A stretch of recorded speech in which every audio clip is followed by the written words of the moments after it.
Hey everyone, welcome to the Storytelling Chronicles. I have a great guest today, Ingrid Brown, a professional driver. She acts like a lady and drives like a boss. You ready? Let's go.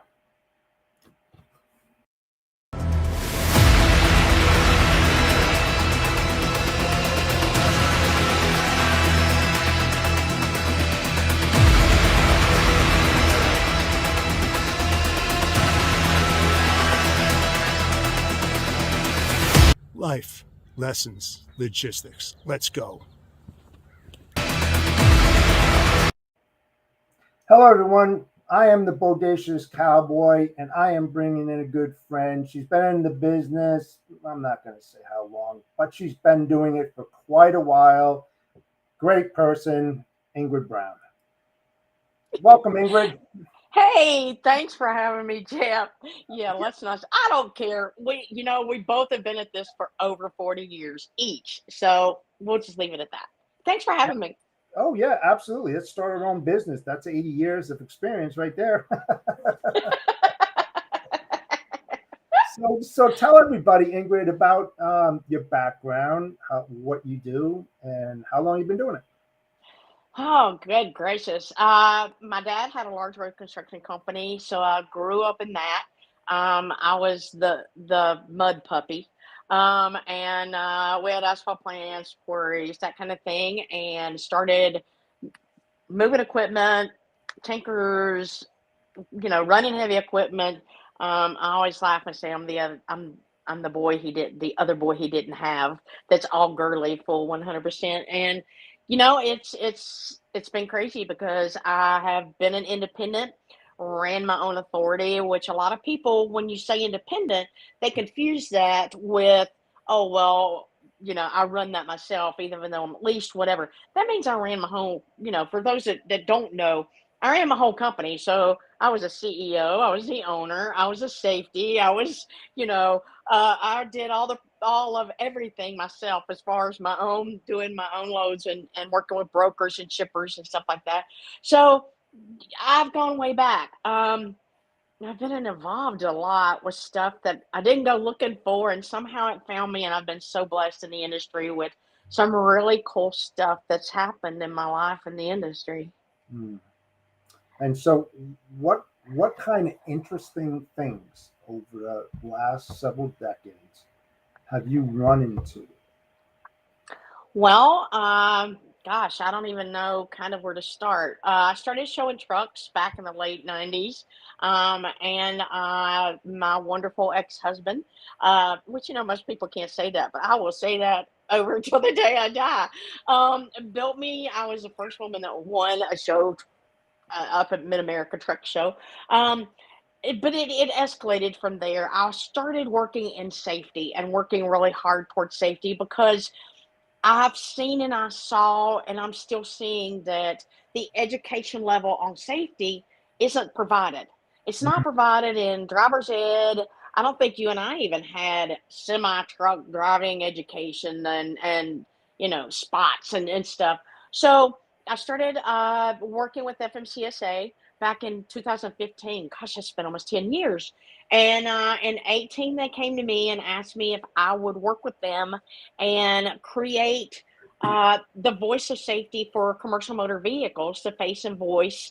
So I took my truck up. We we rode around the Beltway about a bazillion times. And when they say there's not black SUVs up there, I had five of them, and so we recorded some really great stuff. You'll find that on our roads, our safety, and I'm on billboards and PSAs and Nice. advertising. At the same time, I was nominated and I was chosen as TA Petro's Citizen Driver of the Year in 2018. Oh, Um, so they rebranded the Petro in Oklahoma City, which I got to choose which one I wanted. And so it now, everything says the Ingrid R. Brown Petro Travel Center, and that's been a huge honor. I've been in Women in Trucking with Ellen since literally the thought, way back in the day, and I'm on the inaugural image team. So I do quite a bit with that. I've the cover of USA Today, and not just their video side. I had the editor in the truck with me of USA Today for a day, and I had the senior videographer with me for a couple of days, and just, I mean, it sounds like I'm bragging, Jeff. I'm No, not. no, This stuff is stuff to it's like my billboards. There's a ton of billboards out there and PSAs. You could just take my face off of all those, and you can put 4.3 million drivers on there, yeah, and you can educate people about the General Motoring public. You could take my name off of that truck stop and put 4.3 million drivers up there for the fact that it takes all of us to make this happen, but yes, they're just as good and better than I am. I'm not the best. I just do my job. I've got lots of hats that I wear. I wrote for Freightways for 2 years. I did the Americana 18 Wheels for 2 years. How I get into this stuff, I'm not sure. But St. Christopher's here, Fun, I'm on their committee and work a lot with them. I'm now fixing to do quite a bit of their, I guess you say, social media for Driver Appreciation Month with Southern Recipes. that's good. Um, just, anything. I've worked with Triumph Pay uh, on their, I can't tell you how blessed I've been. Right, right. Way big time. And you know what? Let's go back to the beginning when you said, um, when we were growing up, they didn't teach that in high school and safety and big rigs and all of that. But hey, let's hand it to Lindsay in Next Gen, where she's Yes. bringing that into high schools and talking to women, which I think is fantastic. I mean, she is definitely, that person that you need to hear from, especially if you're a woman or even a guy that want to learn about trucking, women in trucking. And I really handed to her, your thoughts on that, and did you have any part in that Next Gen and helping Lindsay move that forward? No, I didn't. And Lindsay's one that I have followed from day one. And I know I talk with my hands, so y'all just going to deal with it. Um, and I guess because I'm driving all the time. Anyway, Lindsay is just magnificent. I Yeah, mean, I keep up with everything she does, and she is one lady I'm going to get to meet one day and shake her hand. I mean, and Lindsay, if you're watching this, I really hope you are. I holler at me, scream, yell, shout, do whatever. If you need anything, please. I am just all over the fact that what you're doing is exactly what we're needing as far as getting this younger generation up to where we are to our old generation. Um, Sorry, Jeff, but no, hey, it is. It is. We have that integrity for sure, and we base our lives on being honest and telling it the way that it is.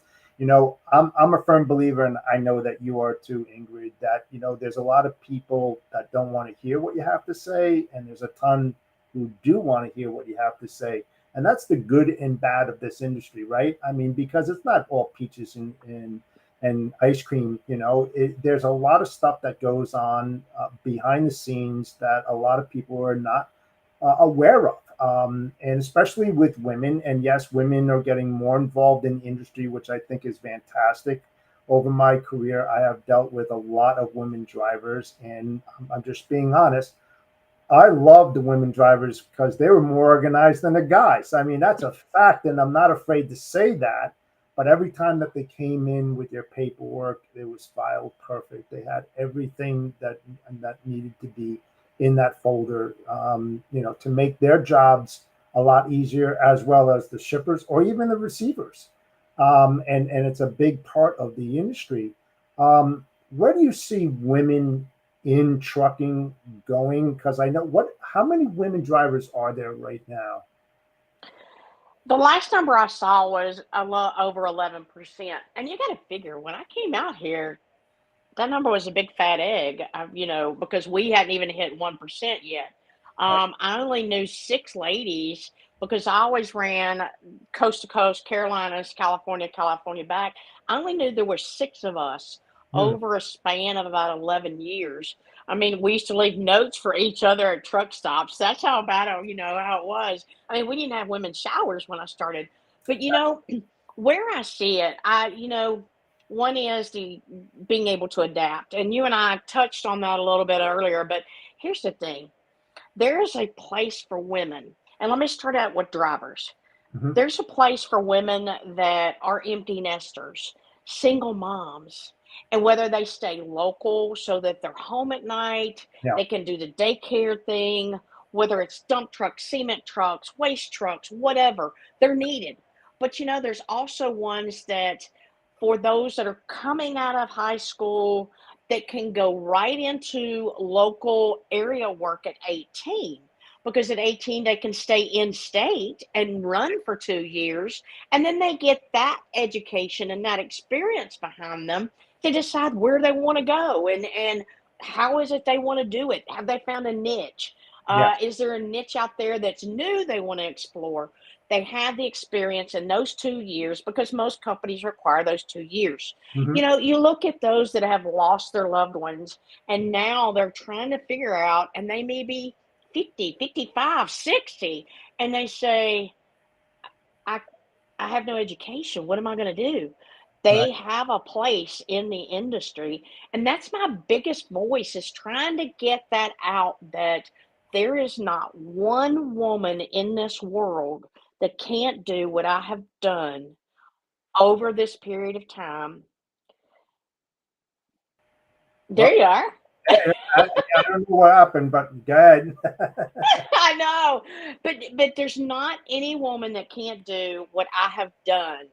They may not be at the age they can do it for 44 years, Right. but they're at the age they can start out and they can still make the equivalent to that.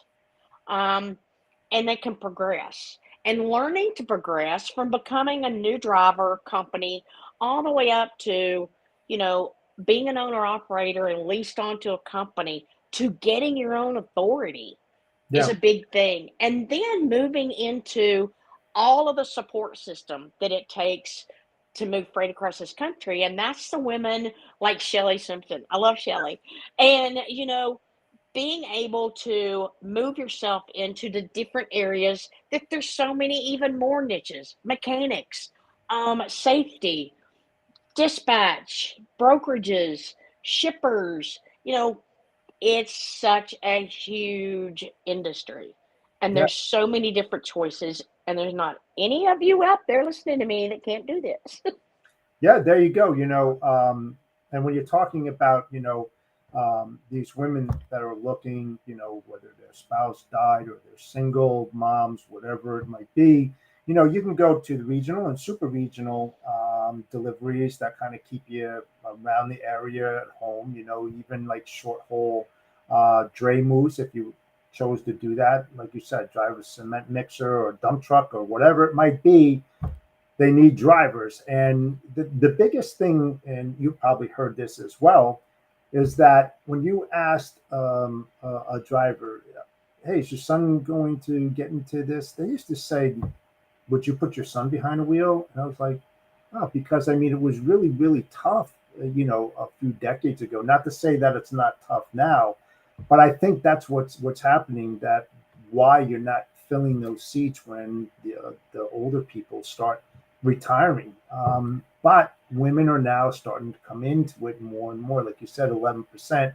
The women in trucking, they've got, I think, 84.7% women members, and the other 15.2%, if I'm right, are male. Our belt. Mm-hmm. Yeah, I'm a member. I just joined. I plan on going down to Dallas. I'll Uh, see you there. good. Which is, I think, the November 5th through the 8th, right? 58. Yes. So I plan on going down there as well. But I'm trying to get guys more involved in it to join, because it's named Women in Trucking. There's so much more to it. The Accelerate event, is wide open. You can meet just as many people there in the industry, all facets of it. I mean, they're all there. I mean, I Yeah. looked into it just like you would go to another different event. And there's so many during the year in so many different states. you know, I try to push to get those guys to go down there. Talk about Accelerate and say a few things about how good it is. Accelerate's amazing. The energy in Accelerate is crazy. It's not just the fact that you've got vendors set up kind of like at an event or whatever. It's a fact that the breakout sessions, the lunchtime breakout sessions, and guys, it might sound like, oh, it's a bunch of women. Here's the thing, you're missing out if you're not there because you not only have those vendors aren't there just for women. Those Right. vendors don't just exist because it's women. And you're looking at your latest technology, you're looking at your latest equipment. Packard, both Kenworth and Michelle Rogers is amazing because you're right there at Denton as well as all the other OEMs. Um, the speakers, there are, if you could look at the list and hey, go to the Accelerate at womenintrucking.org and you'll see what that pertains to. There's guys speaking as well. But at the same time, the mentorship, the ones that are available, there's 18 of us on the image team, and I think right now there's maybe 10 or 12 that's going to be there. And Mhm. that's all we do is we have of course, Whitney, the trailer's there with the simulator, the educational trailer. But the thing is that's what we do is we literally are there to answer those questions, get you to people and places that would, what you want to do. It's Right. not a fact of what is there for you to do. It's there for a fact of what you need and what you want to make your business and make your life in the industry a whole lot easier. Plus, it's tons of fun. I mean, it's great. Just wait. Yeah, I can't wait to go. What do you think is the biggest sticking point for women still? I mean, there has been, listen, I know that there's been a lot of changes over the decades. That women have their own restroom now. They didn't have that at rest stops a long time ago. Moving in the right direction for sure, but where are they still lacking from your own personal view? I think it hits women harder than it does the guys. I'm sorry, I don't mean to separate that because I'm just not a gender, Right. separation person. But here's the thing: when anybody comes in the industry, but especially women, because we have some necessities and some, personal things to take care of separate from the guys, safety, personal needs, whatever, is the fact that nobody's educating these new people coming in of what our lifestyle is. Mm. So they're thinking that all of this is a bed of roses and they're going to get a paycheck and they're going to see the country. And all of a sudden they get in there, they go to training, they get on the truck with the trainer, and it's like, wow, I'm 250 feet from the bathroom. Oh no. The loneliness sets in from missing their families. Yeah. Nobody told me about this stuff. Nobody told me how do you get into a fuel island. I just went in the wrong direction into it. What I'm saying is there's so many small, intricate things that Sure. could be given to people that make them understand what there is and that it's okay. It's okay. You're gonna get through it. You can do it. And I think that women probably step back a little bit further than jumping into it like guys do Right. because I think we look at things a lot deeper. And I think that the emotional toll, especially if you have children or you have a spouse at home, we have that emotional side because react emotionally more before we react, physically or rationally. Right. And I think that emotion is what's not retaining and also may not be as kind of interesting. So I think that that's the big thing is making sure that women understand that their needs are met. They might be a little different than the guys, Right. but that's the way I've made it this far. I've done it the way that I had to do it. It may not be like you did it or like another of the guys did it, But Yeah. I found my own way to make it happen. It was simpler than I ever thought it would be. I'm not gonna say there's not hard days and hard times, but you find a way to work through that and adapt. Yeah. Let's touch base on, you know, driving balanced family. You've been through it. Um, how do you separate the two to make it work? Because I think that's got to be, probably the hardest part of the job when you look at it overall. Is that a true statement? I'm gonna say this. If any driver tells you that they haven't had to deal with resistance or with people turning their back on you because you're a truck driver Hmm. in your own family, I'm going to say you're full of crap. Because the thing is at some point or another, whether it's because they miss you so much, whether they needed you there for a birthday or graduation, a wedding, a sickness or whatever, and you couldn't get there, Right. they're going to get pissed off. Yeah. Okay? You're not going to be the good guy.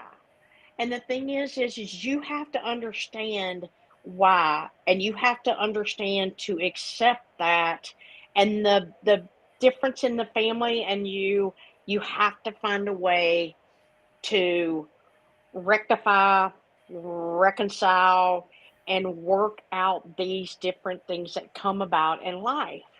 Is it easy? No, it's not. My daughters have probably been mad at me more in their entire life because I used to swap them off 6 months, 6 months. And then they got up and got big enough and they were on their own. And I have grandbabies, and it's like sometimes a flyby and sometimes I'm stuck in Alaska, and it's like they've adjusted to it, but I don't care how much your family adjusts to you being a driver, it still affects them. So we have to step back within ourselves and understand we're not the only ones adapting to the road. We have people who love us that are Yeah. adapting to us being on the road. So finding that balance, however that may be, and everybody's different, is what you have to have it. If not, you're going to live a mighty lonely life because you know what? Hmm. Not a lot of people want to stick around whenever they can't communicate and they don't have you in their life. And they're left to fend for themselves more than they are of you helping fend for them. Right. Yeah. I mean, that just seems like so difficult when you're far away from your family and you're trying to manage that, and sure that on the downtime that you're using your cell phone, you're talking to them, but it's still different. It's not that easy. Like you said earlier, if you think you're going to come in and enjoy every aspect of it, no, man, there's going to be some major challenges and obstacles that you're going to learn to jump over or smash through those barriers. But if you're able to do that, you're going to have a long life ahead of you, making some decent money behind the wheel. But those are the downfalls of doing it. I mean, it's like I said, it's not peaches and cream. Getting into this business, it's tough, very very tough. That was my biggest fear in this, and still is, Hmm. of my whole career, is I hate leaving home and not knowing what's going to happen while I'm gone. Yeah. Um, I was actually in Chattanooga when I found out my mother was in intensive care, and I left a day early. And when I lost her, I was actually coming back from Oklahoma and came in when my dad was in, and I got to spend several days with him before he passed. Um, it's not easy. Uh, Jeff, I'm going to beat you. Uh, but Oh, what I'm saying is, and it's okay. I mean, this is how it works with us. yeah. We have to understand it, but we can't expect somebody else to understand it. We have to work with them, and they're never going to understand it because honestly, in their eyes, you could be home. Yeah. Yeah. No, on the operational side, because I wasn't on the driver's side, but I can definitely relate. I've been with my wife for 43 years.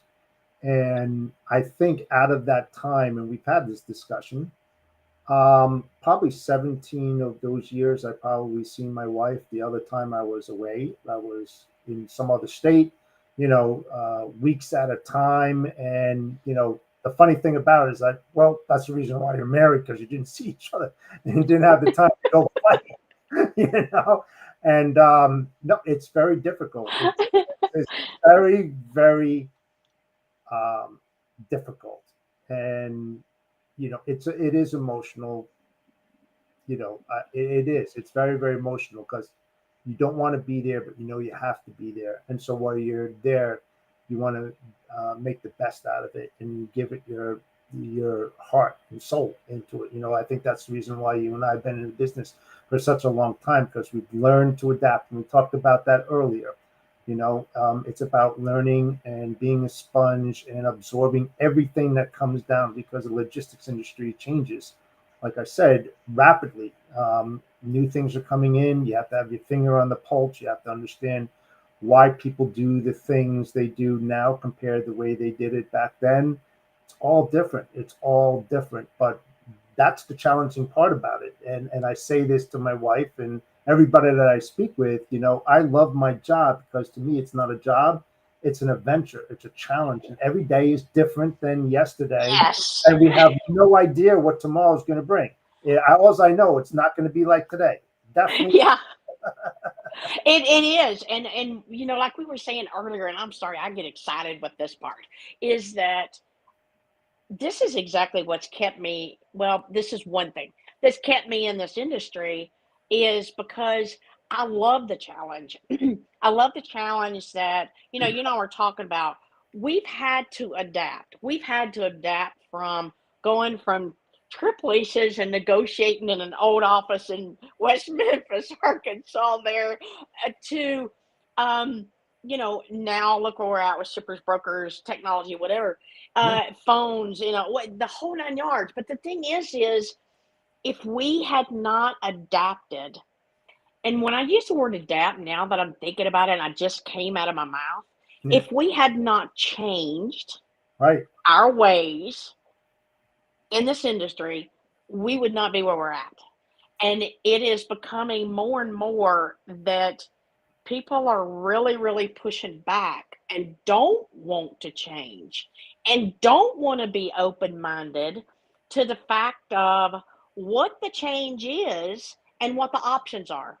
We have so many options now to adapt to, Ton. but the thing is if you aren't willing to change the way you do things, the way you are in the industry, and open your eyes and move forward, it's not only you're going to be stuck, you're not going to be stuck because you're not going to be in the industry. You're Right. going to be out of it. And I think I mean, that goes for everybody: back office, C suite, shippers, carriers, Yep. brokers, drivers. I mean, anybody. If you can't adapt, you're not going to make it. No. And the only thing that we can say wholeheartedly is that, and you heard the term, if you're not careful, history will repeat itself. Repeat itself. And for a fact that a lot of things that are happening today has happened 5, 10, 15, 20, 25, 30, 35 years ago, because those are the things that they haven't adapted to.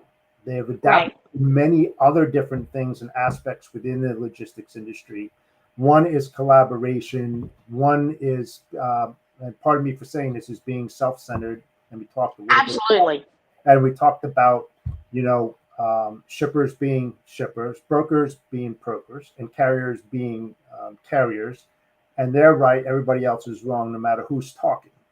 And that's the biggest problem that I've seen over the decades, is the lack of collaboration and making it not just a two-way street, but a three-way street. Because if everybody gets on the same page and is congruent, magic happens. It really does. Right. I've seen it. It's like when you go to a shipper that you've been dealing with constantly all the time. They get to know you, you get to know them, about the sequence, their schedule, you know their family, you know what their Yes. are dislikes, that's the thing that's attraction. It's attraction. They look forward to seeing each other, and that's what Yes. builds a long-term business relationship. And when you're like that transactional one, you don't really get to do that because you're switching carriers all the time. They're more about the money, not about who's shipping what or what. Just pick it up, deliver it, let's go on to the next. And Right. it can't be that way. And when I go, you heard about the Carrier Broker Summit in Tampa, right? Yes, I wanted to be there. Nobody asked me. Come on down. It's going to be great. It's going to be the October 12th and 13th in Tampa. I'm going to be speaking from a shipper's point of view because most of my career was working from the inside out for many of the big hitters out there and negotiating and bringing carriers like yourself into the mix and doing all the procurement. And there's such a lack of understanding in what shippers should be giving carriers and brokers and what brokers should be giving carriers to help them do their job much better, more efficient, and doing away with all those problems that they've had and they still have. So what's the biggest downfall that you have seen um, that really turned you away? It's the communication. Mm, It's literally,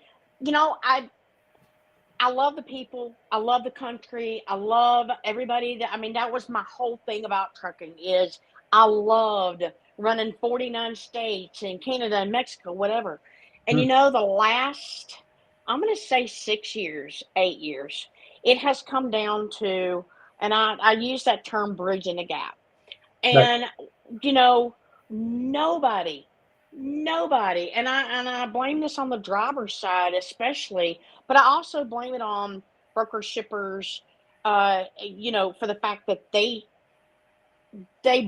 don't seem to want to be able to train their people, whether they're new hires, whether they're older hires, to answer those questions of whys, of Right. answering those questions and educating. You know, you give me 15 minutes, I can educate. You can bring me 100 people, 1,500 people, and I can educate your agent, your broker, your dispatcher of what they can look at. Give me 10 minutes. What they can look at really quick and know if a carrier has a driver that can go on a load on their hours of service. Hmm. So why are these brokers and agents and stuff aren't training of why is a driver doing this? Well, why did they stop there? Just like I said in a post the other day, somebody said, it was like choices of what is most, what can you not rely on the most? And it said drivers, ETA on drivers, accurate ETA. And I'm like, yeah, because I might have to stop and poop. I mean, the thing is it, these ideas are not being read. It's being shoved to the point that this is where that battle is between a carrier and a driver and a shipper and a broker that could be solved so easy.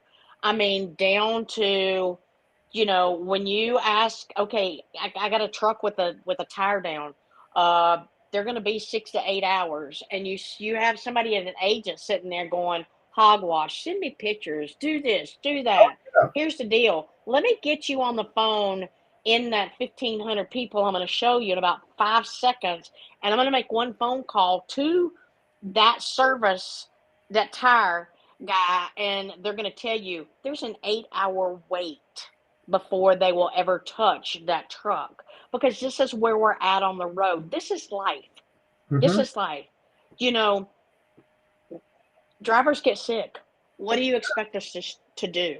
And instead of question us, help us work through it. Train your dispatcher agents and your brokers that whenever you send them into a hot spot like downtown to the market in Detroit and they have to find parking on 4th Street at the market, you know, show them where they can go because you've educated and it doesn't take 5 minutes, 4 minutes, 3 minutes. When somebody calls in and says, "Hey, I'm a little off today." Okay, well, I don't care. Just get my load delivered. Mhm. Really? Because you just now have put such a barrier. Instead, it's, "Hey, do the best you can. Let me know if you're struggling more. Let's stay in touch because I care." Do you realize you and I both know how far that goes? Definitely. Just that conversation of 5 seconds of Exactly. that driver getting that load delivered, but making sure that driver knows if he falls out on the side of the road, he can at least pick the phone up and call that broker that just said, "Let me know I care." So Right. this is where this education is kind of like teaching teenagers about, or anybody on the general motor public about, don't cut me off in front of my truck. Here's why. So why are we not educating, as well as drivers and carriers need to be educated, why brokers are asking the questions and need to know that information just as much. So Definitely. it's a two-way street, but there's nobody doing this. Yeah. Nobody. It's I'll about transparency, volunteer. I though. will volunteer. Just It's turn me loose. yeah, it's about transparency, and you know, I'm honest. My integrity is first and foremost. And so when I say this, I'm not trying to be mean. It's just because of what I've seen, as a shipper, as a logistics manager, working 3PL and 4PL operation. I hate brokers. That's why I became one, because there's so many unethical ones that are out there, that just spray and pray kind of deal. It doesn't matter how they do it. They don't know their niche, their value. I preach it all the time when I do these podcasts because it's so important. I'm not a transactional broker by any means. I'm a dedicated one. I only go for the big hitters. And to your point, Ingrid, what I try to do, especially if it's high volume, I have a carrier roundtable. And I bring the carriers in, and the shipper is there as well as myself as the broker. And we don't talk about rates, we don't talk about pricing or anything like that. We talk about operational issues that are going to come into play. You know, we're not trying to hide anything and not, have that integrity. We're going to tell you what you want to hear and what you don't want to hear. What are your service hours? Who are the contacts? What is acceptable? What's not acceptable? How can we communicate more? What time are you going to be there? What's your published transit time? Everything under the sun we discuss because we lay it out there because I want to build a long-term business relationship, and if Right. it's not transparent and we don't tell it the way that it is, when those things come up, and they will come up, they're Yeah. going to know the reasons why. To your point, what you said, like when I was a fleet manager and I also got carriers, if somebody had a flat tire or blew a turbo, I would drill into their PMs. When was the last time? Well, why did your turbo blow 2 weeks in a row? Something's wrong. So I would call them out for what it was, and then vice versa. What happened to a shipper when you see a constant that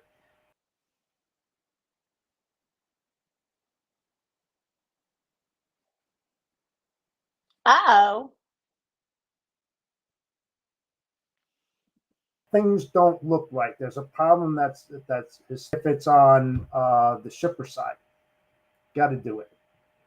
It's also goes into my side of looking at education of when the ones that are actually giving the information to carriers, your load planners, your whatever, your brokers, know your freight, and when I say know your freight, I mean give give a driver the commodity. Give the driver, when you say it's going to be 40,000 pounds, don't blow smoke. In 40,000. other words, know if it's going on a regular pallet that's 50 pounds, or if it's going on a blue chip pallet that's 75 pounds. Because you know what? Not every truck can carry the same weight. Truck I'm in right now, I'm at like 36,420. Okay. We're not going over 44,000. I mean, 43,700 is about it. Well, I got a load the other day that was like 45, and it was like they would not or they could not understand because they didn't have education enough to understand where the weight difference was in that. Right. You know, doing things like that. You know, if you want shipper load and count all day long, just make sure they sign it. If you want me on the dock to load and count, you better tell me what I'm supposed to be getting. And, you know, we all don't load everything the same. You may have new drivers that go, oh gosh, I'm loading produce, I'm loading strawberries, I'm loading, you know, high dollar freight. So how do I need to maintain? How do I need to load this? Oh, we'll just let the shipper do it. You can't do that because I had a pallet the other day that I had a shipper that put gallon jars of pickled jalapenos on top of soda cans. And it's like, uh, that's not going to work, you Yes. know? And, you know, this is what I'm saying. So if I wouldn't have paid any attention or known any different, it's not going to ride. So Right. making sure that you know what you're looking at and what's going on that truck and saying, hey, I can help you out. Single, double, single it, turn it sideways, chimney block, teach them what a chimney block is, teach them how to secure it. Make sure they've got a load lock up here, two back here, whatever, instead of literally throwing them out and then you coming back and having a claim. So Yeah. that's a shipper and broker protection that they can instill themselves, and then that way they know that they've passed that along to a carrier and driver, and it's a you know a cover your ass deal. Yeah. Sorry, but but sorry y'all, but the, you know it's all it takes is just a little bit of education, a little Yes. bit of education, and this is something that I am just like. I may be 61, I'm gonna 62, and I am like hell bent on trying to find a way to get that education into the hands of the ones that can make the biggest difference, and that's your brokers and your shippers. Yep, and I wholeheartedly agree with you, a gazillion percent. Because what I try to preach, and I think should be part of any brokerage, is that they should hook up with a local DC or warehouse that's in close proximity to where their brokerage is located, and saying, "Hey, I got a new guy coming in or a new girl coming in. Do you mind if they just hung out in your warehouse and watch how things are going for a day Yeah, or two?" So they can see where the real rubber hits the road. Why they do the things, how they do it, when they do it, where they do it. And if you just had that idea, so when you talk to people, you have that picture. Okay, they have the staging area. Okay, they're using 40 by 48s. They're pinwheeling them in there. You know, SLCs. It's like anytime I did an SLC, I had the driver check it out, because the driver is responsible for that load, no matter which way you look at it. If that driver wants to cut that seal and take a look at it, you can't say no, because the driver can refuse it if he just or she doesn't feel comfortable the way it looks. If the trailer is tilting or whatever, and if they want to have it unloaded and reloaded to their specifications, that's what you do. And how do you learn that? Because you have to learn how trailers are being loaded, and, and right. and where things go, and how you do it, and how you strap, pack, and lock, chalk, and block. I mean, seriously, there's so much involved in that besides just picking up freight and delivering it. And I think it should be part of their regiment. Everyone out there in brokerage should know that. And it goes not just for vans, reefers. It goes for flatbed, step Yes. decks. You know, people who haul coals. People. You know, I owned a step deck for 7 years, and the things and the knowledge that I was taught by other drivers, you know, was tremendous. But you know, there's not always there wasn't a driver around when I had to load my first load of greasy rebar, you know, Right. and there's ways of safety to have to do that. Yeah, because you're And talking you death. know, absolutely, absolutely. So it's things like that. So I have a question for you. Can I ask a question? You can ask as many as you want. Okay. So, looking back at all of your years in the industry and with what you do, what would you say is your high and what would you say is your low? Ooh, my low was when I first started out, and I thought that I knew everything and I was better than anybody else. I took everything to heart because I didn't believe that anybody else could do it better than me, which gave me high blood pressure. And then pardon my expression. Oh yeah, my blood pressure went 210 over 120, and because I really loved what I did, and I didn't delegate a lot of things. I did everything. Loading trucks. I did everything. And what I learned was control the controllables. Everything else, let it go by the wayside. That's the most important thing if you've been in this industry for as long as you and myself, that those are the things that you just have to be willing to say goodbye to. That's the biggest low point when you feel that way. The highest point is where I am now, right here. I love what I do. It's so enjoyable. Like I said, it's not a job, it's an adventure. I doubt that I'll ever retire. I say that now, but I'm having the time of my life. And I said to my wife, and this is pretty funny, I said, I wish I did this 25 years ago. And my wife, as smart as she is, said to me this. My wife said this to me. She says, well, if you started what you're doing now 25 years ago, you probably would have failed. I go, why is that? Because she says you don't have the knowledge as you do today. And it's like, you know what? Yes, Oh, yes, I absolutely. like her already. Yes, absolutely. And she put me in my place, rightfully so. And it's like it makes you think, But that's the low and the high. Did I fail at other jobs? Sure, absolutely. Did I have many jobs? Yes. But I kept to my focus and what I did in certain jobs, and I went to that culture, and it just wasn't a fit.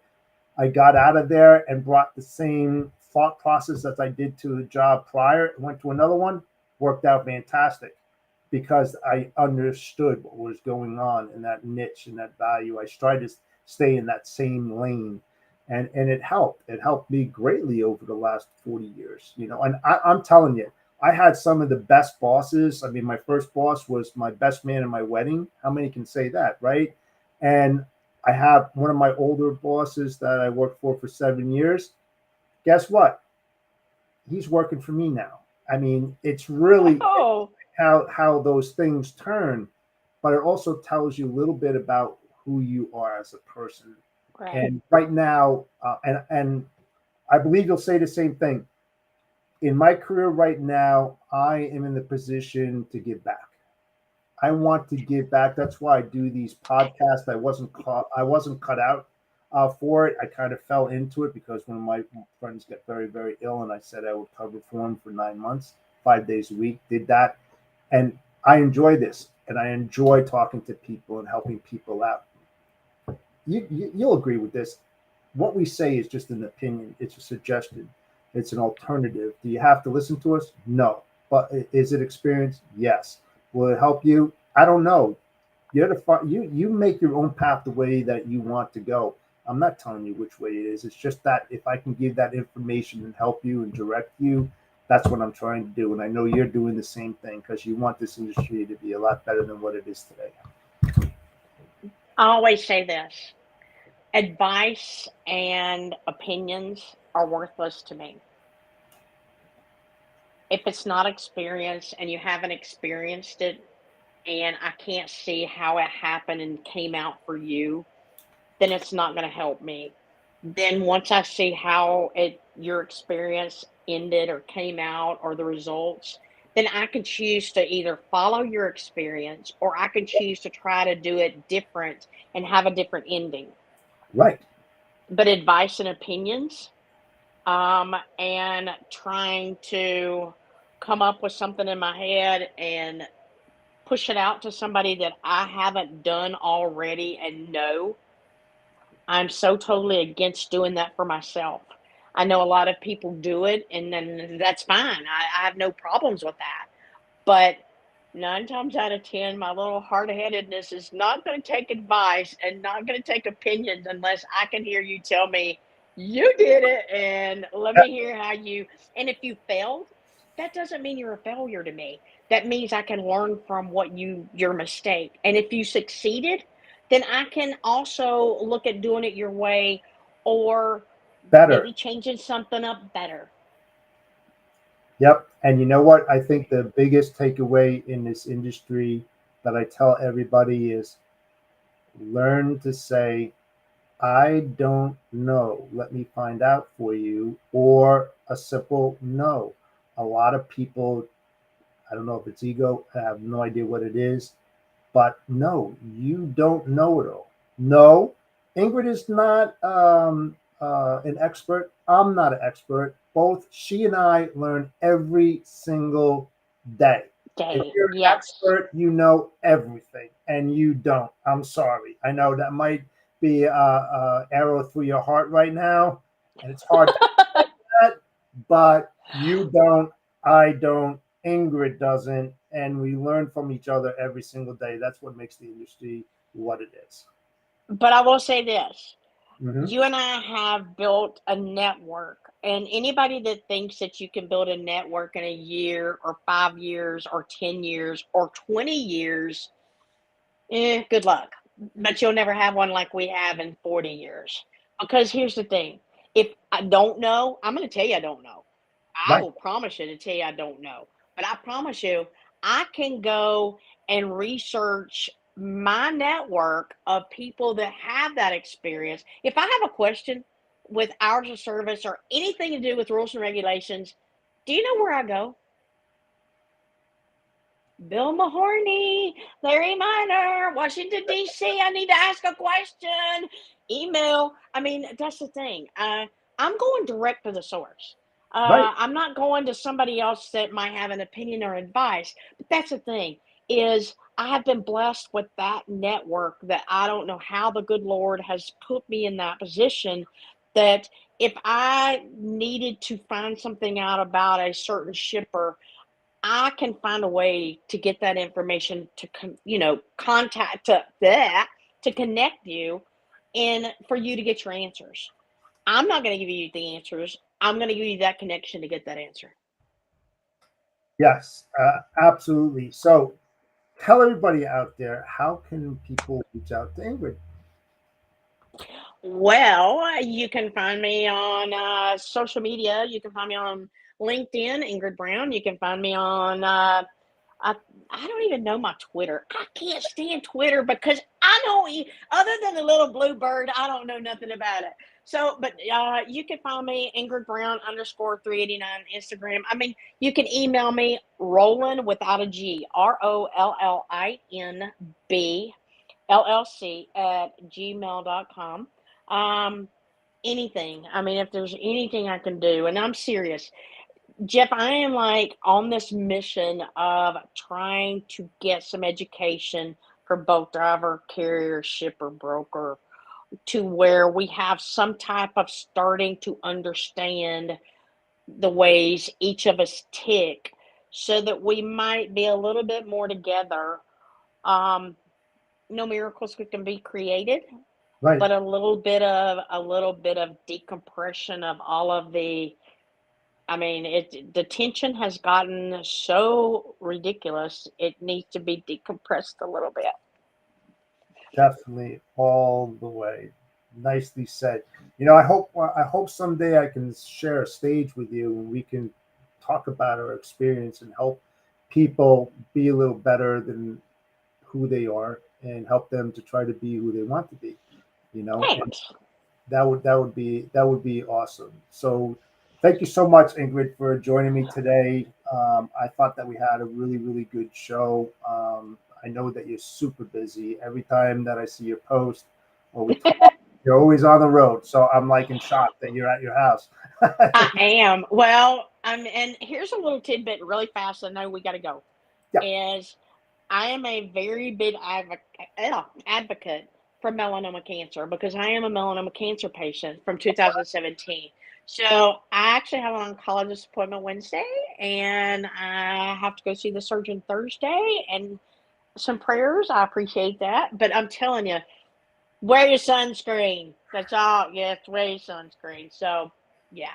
So that's something that a lot of people don't know about. But yeah, I am. awesome, awesome. And I want to just put a plug in here for the Carrier Broker Summit in Tampa, Florida. Got a ton of good speakers in there. Make sure to check it out and register. We have a lot of people that are coming on board. every single day. The agenda is awesome. Schedule everything. You don't want to miss this.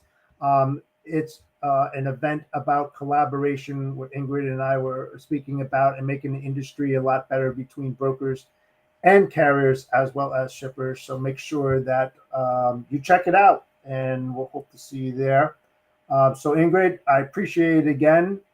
Everybody out there, thank you so much for checking out the Storytelling Chronicles. I'm the Bodacious Cowboy, and with that, I'm out. Have a great day, folks.